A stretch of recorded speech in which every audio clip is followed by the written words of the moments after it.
Doing all or nothing. I guess so. This game is just the 90s summed up to a T. Yeah, man. Oh, gosh. Gosh! There we freaking go.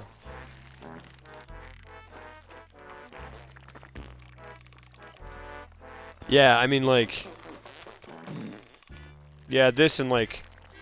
Stuff like Ren and Stimpy. Oh, man. Like, the 90s are just inveterately, unapologetically weird and gross in a wonderful way. They were just like... Because I think the country was doing fine, like, financially. People were just kind of... And everyone, like, economically things were going well. And they were just like, well, what do we do? And they're like, well, let's just make things weird and gross. This seemed a little clearer, but I'm not noticing a large difference. Okay, cool. So we'll see. Oh, that's good. That's good that the goodness freaking mercy butts. Oh, come on. Oy, well.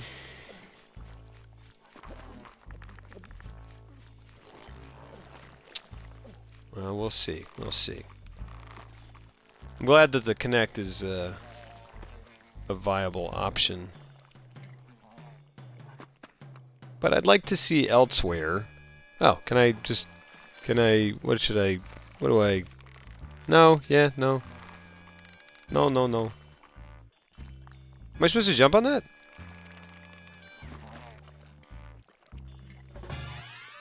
I'm supposed to jump on that. Well, that didn't work at all. Strangest but easily best cartoons I've ever seen. Star Wars fans? Sure! You know, and this is interesting. Well... He said, prefacing his story. I don't know if it's interesting. It's interesting to me. In preparation for The Force Awakens, we were like, oh, hey, I don't know if you guys have ever heard of Machete Order. It's that, you know, it's on the old internet. Something that, you know, some dude came up with. Son of a motherless what? Machete Order is a thing where you, play with the order of the sequels and prequels, so that I believe it goes New Hope, Empire, Phantom Menace. No, they kind of cut out Phantom Menace. We did previously, yes.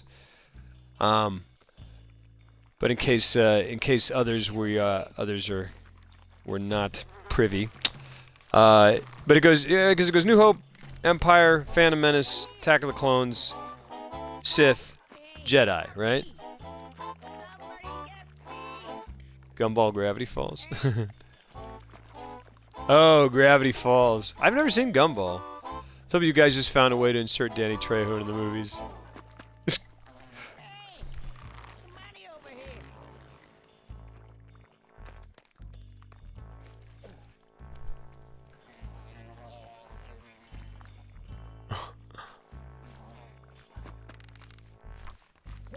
Goodness, mother. But what? All the farting noises? Just insult to fecal injury. Machete cuts out. Episode 1 goes 4, 5, 2, 3, 6. Yeah. Amazing World of Gumball. It's a super fun cartoon. Interesting. Yeah, well, I mean, I think stuff like, I mean, so many of the cartoons today owe such an absurdist debt to stuff like, yeah, SpongeBob, obviously, but I think SpongeBob, like, my gosh, you can compare, like, screen grabs from SpongeBob and Ren and Stimpy, and you're just like, well, my gosh. My gosh. I mean, there's just a clear line to me of influence and inspiration. Anyway, so we did somewhat did Machete Order, and we were like, cool, we're gonna watch all of them. And I realized in watching them that I had not seen the original trilogy more than like once or twice, and then when I was like 8 or 9 or 10 years old. Never had a recommendation until now. Oh, Gumball. And so in watching it, It sounds ridiculous, but I was like, I get what all the fuss is about, finally. I mean, I was never, like, anti-Star Wars, but, it really kind of, like, man, I just was watching it, and, like, they're just so, I mean, there's not a better movie opening in the history of cinema. I mean, like, no other movie starts to the rapturous screams of, like, an entire theater. You know what I mean? Just like the bah! And everyone just goes, ah! Like, it's so great. It's such an experience. It's such an institution, obviously. And, I mean, you see why. Like, they just, the visual aesthetics, I mean, just the iconography, the stuff, the images they came up with, the costumes, the way the robots look, I mean, and I know you can, people are just like, oh, we grabbed inspiration from here and here and here and here and here. But it's the genius to put it together. I mean, everything. I mean, always seems surreal when I'm sitting in the theater hearing it again. Isn't it just unbelievable? I mean, literally, we went to see Force Awakens and it went, bang, and Twilight does start, like, I don't know. I haven't seen Twilight, but sure, I'll buy that.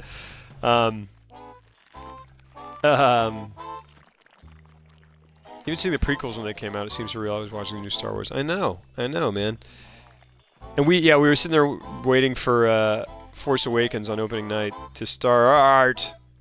So what am I doing? What am I freaking doing here?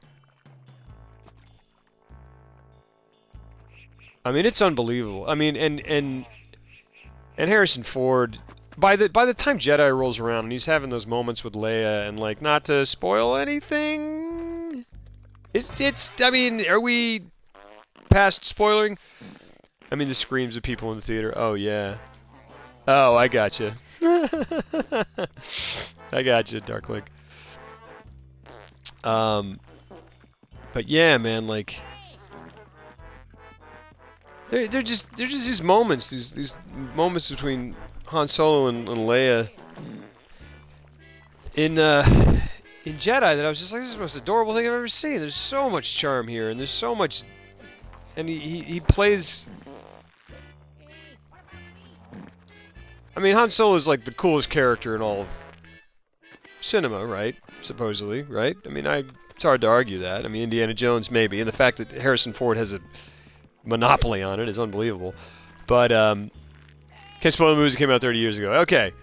But, I mean, like, but then, the depth of it. I mean, there's that moment where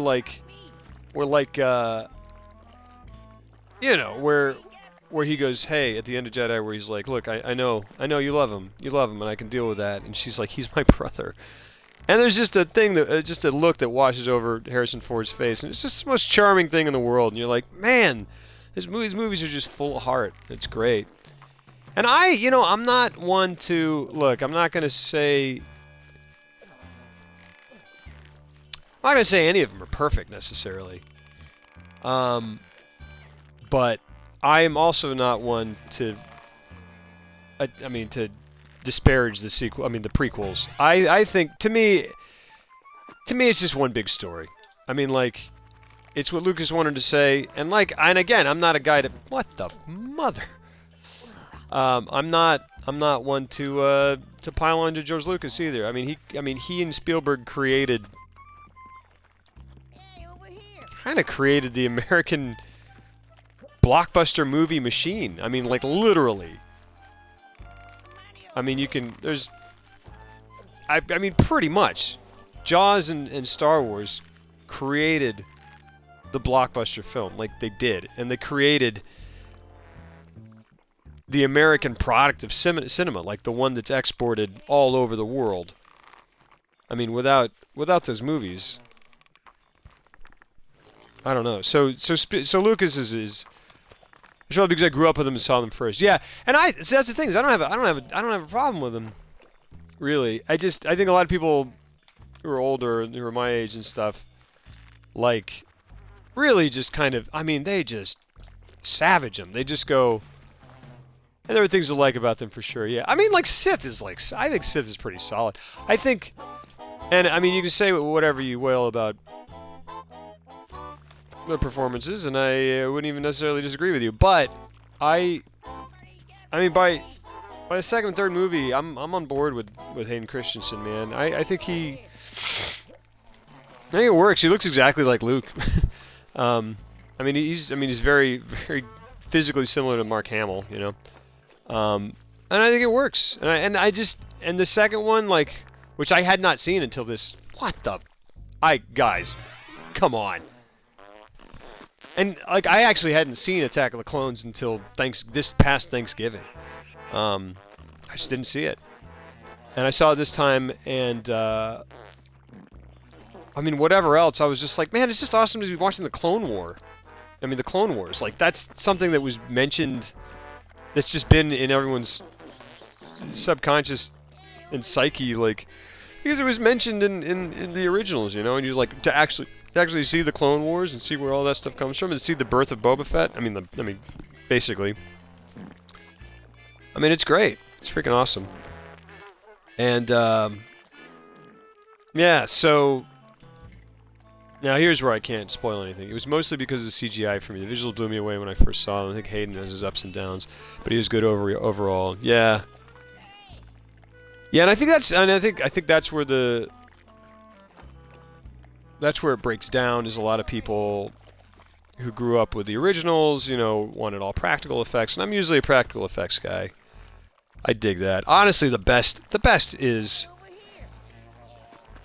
is the most expensive, is when they take practical effects, shore it up where needed with CGI. Like Jurassic Park. I mean, Jurassic Park to me still stands up completely. I mean, pretty much completely. And something like Terminator 2, I mean, goodness gracious, it still looks amazing. And it's because they used a combination.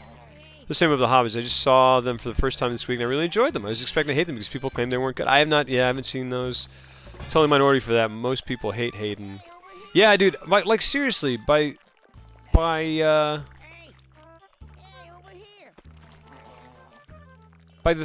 third movie, definitely, I'm just like, oh man, and it's good. The thing is that, like, they're the story of Darth Vader. They're the story of how Darth Vader came to be.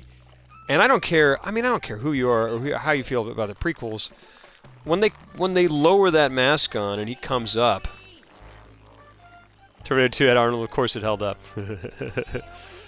Thank you. Absolutely. You know how it is. I'm the Terminator. So is of course it. Gotcha.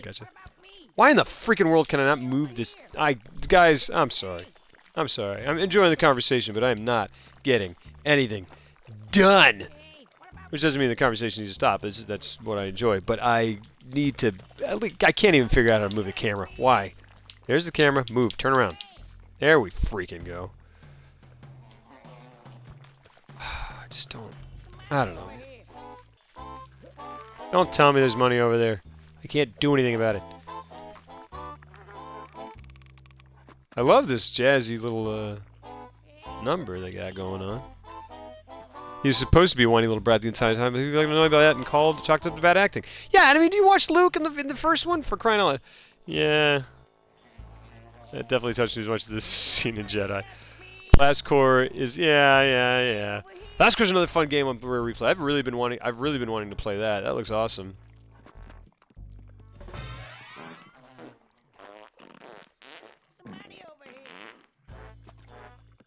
This is just unbelievable, man. What the? Oh, this thing. Okay, so obviously this thing's knocking me down. How am I not dead yet? Blast core. Yeah, look cool, man.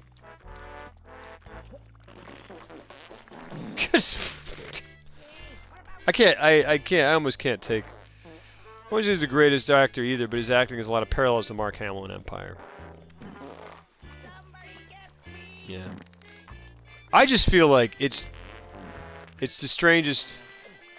It's got to be like George Lucas's life has to be just the strangest experience of all time. Like you imagine being a filmmaker, and I mean he was terrified when they released Star Wars. He didn't think he didn't know what was gonna happen, and he and Spielberg took off to Hawaii on the night that it was released. I mean, the weekend it was released, because Lucas just didn't want to be